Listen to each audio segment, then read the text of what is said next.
দেখতে দেখতে যাওয়ার দিন চলে এলো। আজকে বৃহস্পতিবার আর শুক্রবার দিন আমার ফেরত যাওয়ার ট্রেন। আজকে চলেছি গুরগাঁওয়ের অ্যাকসেঞ্চার অফিস।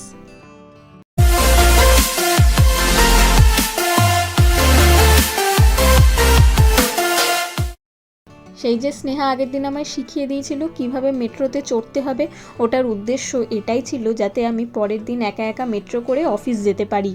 দিল্লি মেট্রোর একটা অ্যাপ রয়েছে, যেই অ্যাপটায় আপনি যদি স্টেশনের নাম দেন তাহলেই ওরা বলে দেবে যে আপনাকে কোন মেট্রো ধরতে হবে, কোথা থেকে চেঞ্জ করতে হবে, সব কিছু। গুরগাঁও যাওয়ার জন্য এই ইয়েলো লাইন ধরেই যেতে হবে, কিন্তু যদি উল্টো দিকের মেট্রোতে চলে যাই, তাই আমিও কোনো রকম রিস্ক না নিয়ে অ্যাপটা ডাউনলোড করে নিয়েছিলাম এবং অ্যাপে দুটো স্টেশনের নাম ফেললাম এবং তাতেই চলে এলো যে কোন দিকের মেট্রো ধরতে হবে এবং কোথায় নামতে হবে। অ্যাকসেঞ্চার অফিসটা বেশ কয়েকটা মেট্রো স্টেশন থেকেই যাওয়া যায় এবং প্রত্যেকটা থেকেই দেখছিলাম যে 2-1 মিনিটের তফাতে মোটামুটি 50-55 মিনিট মতন লাগে। তো যে কটা মেট্রো স্টেশন থেকে অ্যাকসেঞ্চার অবধি যাওয়া যায়, আমি সব কটা মেট্রো স্টেশন থেকে উবেরে করে কত ভাড়া লাগবে সেটা দেখে যে স্টেশন থেকে সবচেয়ে কম ভাড়া লাগবে আমি সেই স্টেশনটায় নেমেছি। আপনি যখন দুটো স্টেশনের নাম দেবেন তার মাঝের স্টেশনগুলোও কিন্তু ওই অ্যাপে দেখিয়ে দেবে। প্রচণ্ড সুন্দর একটা অ্যাপ, এবং আমাদের কলকাতায় যখন এরকম মেট্রোর বিস্তার হবে আশা করি এরকম একটা অ্যাপ বেরোবে, যার জন্য কলকাতা মেট্রোয় চড়া আরও সহজ হবে। 1 ঘন্টার মধ্যেই পৌঁছে গেলাম অ্যাকসেঞ্চার অফিসে, এবং এই জায়গাটা অনেকটা কলকাতা অফিসের মতোই দেখতে। ব্যাঙ্গালোরে যেমন যে জায়গায় অ্যাকসেঞ্চারের বিল্ডিংটা ছিল সেখানে শুধু অ্যাকসেঞ্চারেরই বিল্ডিং ছিল, তবে এই জায়গাটা সেরকম নয়। এখানে অ্যাকসেঞ্চার বাদেও অন্যান্য অফিসের বিল্ডিংও রয়েছে, ঠিক যেমন আমাদের কলকাতায় দেখা যায়। অনেকগুলো টাওয়ার রয়েছে, এক টাওয়ার থেকে অন্য টাওয়ারে হাঁটতে হাঁটতে এই গরমে হাল খারাপ হয়ে যাচ্ছিল। আসলে এর আগে আমি একজন কলিগের সাথে লাঞ্চে গেছিলাম। এমনিতে তো কোনো টিম মেম্বারের সাথে দেখা হয় না, কারণ কলকাতায় কোনো টিম মেম্বারই নেই, তাই এই সুযোগটা হাতছাড়া করতে ইচ্ছা হলো না, এবং যে থাকে সেও রাজি হয়ে গেল। বেশ সুন্দর কাটলো দুপুরটা, এবং যেহেতু আজকে শেষ দিন তাই একটা রেস্টুরেন্টে যাওয়ার কথা আছে বিকালে, তাই অফিসে আমি আজকে বেশিক্ষণ থাকতে পারিনি। ভেবেছিলাম আমি অফিস থেকেই চলে যাব, কিন্তু স্নেহার দাবি আজকে শাড়ি পরে যেতে হবে, বাড়ি তাই ফিরতেই হতো। 2:30টার সময় এখানে ঢুকে আমি 5টার মধ্যে এখান থেকে বেরিয়েও গেছি। আবারও একটা উবের বাইক বুক করে নিয়েছি নিয়ারেস্ট মেট্রো স্টেশনে যাওয়ার জন্য। গুরগাঁওয়ে নিয়ারেস্ট মেট্রো স্টেশন কিন্তু ব্লু লাইনের মধ্যে পড়ে, কিন্তু আমাকে যেহেতু ইয়েলো লাইনে যেতে হবে, তাই মেট্রো বদলের জন্য আর ঝামেলা না করে একদম সোজা আমি বাইক নিয়ে ইয়েলো লাইনের মেট্রো অবধি চলে গেছি। যেতে যেতে চারিদিকে দেখতে পেলাম যে আসলে আইটি হাব কাকে বলে। যেদিকেই তাকাচ্ছি শুধু কাঁচ ঘেরা অফিস আর অফিস। ব্যাঙ্গালোরে যে আইটি হাবটা দেখেছিলাম সেখানেও মনে হয় পর পর এত অফিস নেই, এইখানে একদম পর পর সব অফিসগুলো, এবং প্রত্যেকটার আবার স্ট্রাকচারও এক এক রকম। সেটা দেখতে কিন্তু বেশ ভালো লাগছে।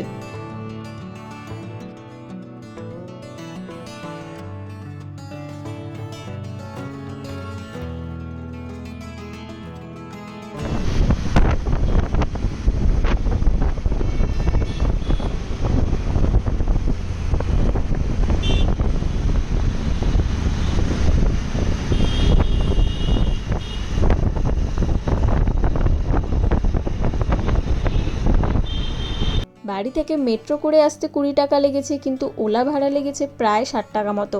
তো আমি ভাবছিলাম যদি আমাকে প্রতিদিন এরকম যাতায়াত করতো তাহলে আমার যাতায়াতেই কত টাকা খরচা হয়ে যেত। কলকাতায় তো কিছুই খরচা হয় না।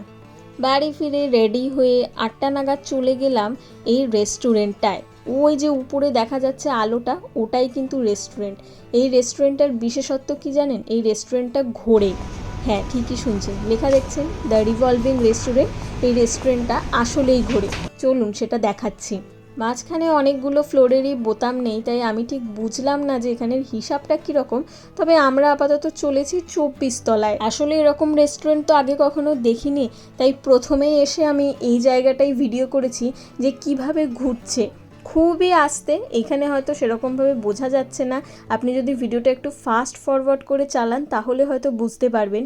এছাড়াও দেখুন, এই যে এখন বসে রয়েছি, এখানে আপনারা ওই নীল, সবুজ, লাল বিভিন্ন রকমের আলো দেখতে পাচ্ছেন। কিছুক্ষণ পরে আমি এই একই জায়গা থেকে যখন ভিডিও করব তখন কিন্তু আর ওটা দেখা যাবে না। বিশেষত্বই হলো পুরো দিল্লিটা এই রেস্টুরেন্ট থেকে দেখা যায় এবং আপনি ঘুরেও ফেলতে পারবেন। 24 তলায় অবস্থিত এবং এরকম একটি অভূতপূর্ব থিম নিয়ে তৈরি যে রেস্টুরেন্ট, তার দাম কত হবে নিশ্চয়ই আন্দাজ করতে পারছেন, খুব একটা কম নয়। আমরা 4 জন এসেছি এবং আমাদের কত খরচ হলো সেটা ভিডিওর শেষেই দেখাবো। আপনারা হয়তো বুঝতে পারছেন না যে জায়গাটা ঘুরছে, কিন্তু আমি ফোনটা এক জায়গাতেই রেখেছিলাম এবং সামনে আমার এই অবস্ট্যাকলসটা চলে আসে এবং আমি তারপরে আবার ফোনটাকে পাশের কাছটায় নিয়ে গিয়ে রাখি। যে ফ্লোরটার উপর বসে আছি সেই ফ্লোরটাই কিন্তু ঘুরছে আসলে। এই জায়গার নামটা দেখে রাখুন, বাংলা সাহেব গুরুদ্বারা। আমি কিছুক্ষণ পরে আবার ভিডিও করব, তখন দেখবেন আবার অন্য জায়গায় চলে এসেছি। চলে যাই একটু মেনু কার্ডে। দামগুলো দেখলেই বুঝতে পারবেন যে এই রেস্টুরেন্টটা কতটা এক্সপেন্সিভ। ইচ্ছা তো করছে অনেক কিছুই চেখে দেখি, কিন্তু সেটা তো সম্ভব হবে না, কারণ বিভৎস দাম। আমার বন্ধুরা বলল যে এখানের গোল্ডেন ফ্রাই প্রনটা নাকি খুব ভালো খেতে, তো সেটা একটা নেওয়া হলো। এছাড়াও আমাদের সাথে একজন রয়েছেন যিনি ভেজ খান, তাই তার জন্য দুটো ভেজের আইটেমও নেওয়া হলো।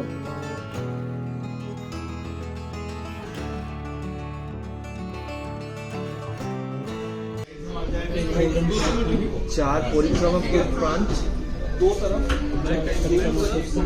पांच, एक भरवा स्वाचा जैन होगा, जैन हो जाएगा ना विदाउट, यही ऑप्शन है, बाकी और कोई नहीं होगा।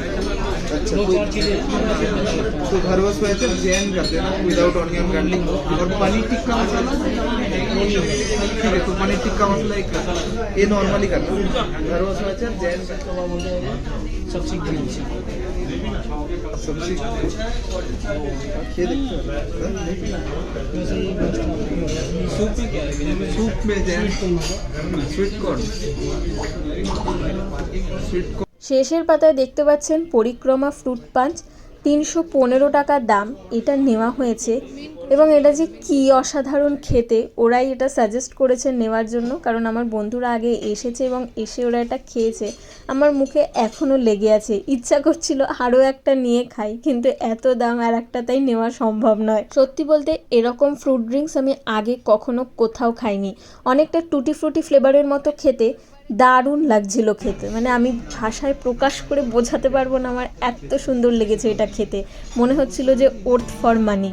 গোল্ডেন ফ্রাইড প্রন বা পনির বা চিকেন যাই ছিল, সবকটারই টেস্ট খুব ভালো ছিল এবং খাবারের পরিবেশনাও খুব সুন্দর এবং খাবারগুলো দারুণ সুস্বাদু এবং ফ্রেশ। খেতে খেতে একটু ক্যামেরাটা তুলে নিয়েছি এটা দেখানোর জন্য যে দেখুন আমরা প্রগতি ময়দান এবং তারপর এই যমুনা রিভারের সামনে চলে এসেছি। বসে আছে কিন্তু একই জায়গায়। মেন কোর্সে রয়েছে মির্চি পরাঠা, ফ্রাইড রাইস, ডাল এবং তার সাথে চিকেনের একটা আইটেম। রাইসের কোয়ান্টিটি খুবই কম। স্টার্টার খেয়ে আমরা পেট ভরিয়ে দিয়েছি, তাই খুব একটা কিছু মনে হয়নি। আর খাওয়া দাওয়া শেষ হয়ে যাওয়ার পরে এই ফ্রেশ ওয়াইপসটা দিয়েছে হাত মোছার জন্য। সব শেষে আমি নিয়েছিলাম ব্রাউনি উইথ হেজেলনাট। এটা আমার খুব একটা আহামরি লাগেনি, আমার মনে হয়েছিল এটার বদলে যদি একটা ফ্রুট পাঞ্চ নিতাম ভালো হতো।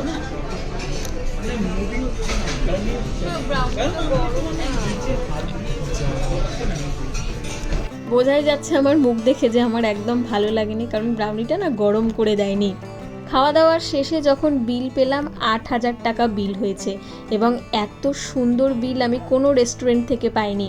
যখন বেরোলাম তখন দেখলাম এরকম প্রচণ্ড ঝড় উঠেছে, কিন্তু দিল্লির ঝড় আলাদাই। এইখানে ঝড়ে আপনার কোনো ঠান্ডা হাওয়া গায়ে লাগবে না, প্রচণ্ড গরম হাওয়া এবং হাওয়ার দাপটে ধুলো এসে চোখে নাকে মুখে ঢুকবে। এটাই মনে হয় দেখা বাকি ছিল, দিল্লির এই গরম হাওয়ার ঝড়, সেটাও যাওয়ার আগের দিন দেখে নিলাম। আজকের মতো সময় শেষ এবং দিল্লিতেও সময় শেষ। কালকে আমার ট্রেন, কিন্তু আমি কিন্তু এখনই কলকাতায় ফিরছি না। কোথায় যাচ্ছি সেটা ক্রমশ প্রকাশ্য। 2 সপ্তাহ কি করে কেটে গেল দুজনের কেউই বুঝতে পারছিলাম না এবং মনে হচ্ছিল আরও কটা দিন থেকে গেলে ভালো হতো। চলে গেলে তবেই না আবার ফিরে আসতে পারবো। তবে স্নেহাকে অসংখ্য ধন্যবাদ আমার এত সুন্দর যত্ন আত্তি করার জন্য। আমার খাওয়া দাওয়ার অনেক সমস্যা, কিন্তু স্নেহা আমাকে একদিনও বুঝতে দেয়নি যে আমি বাড়ির বাইরে রয়েছি।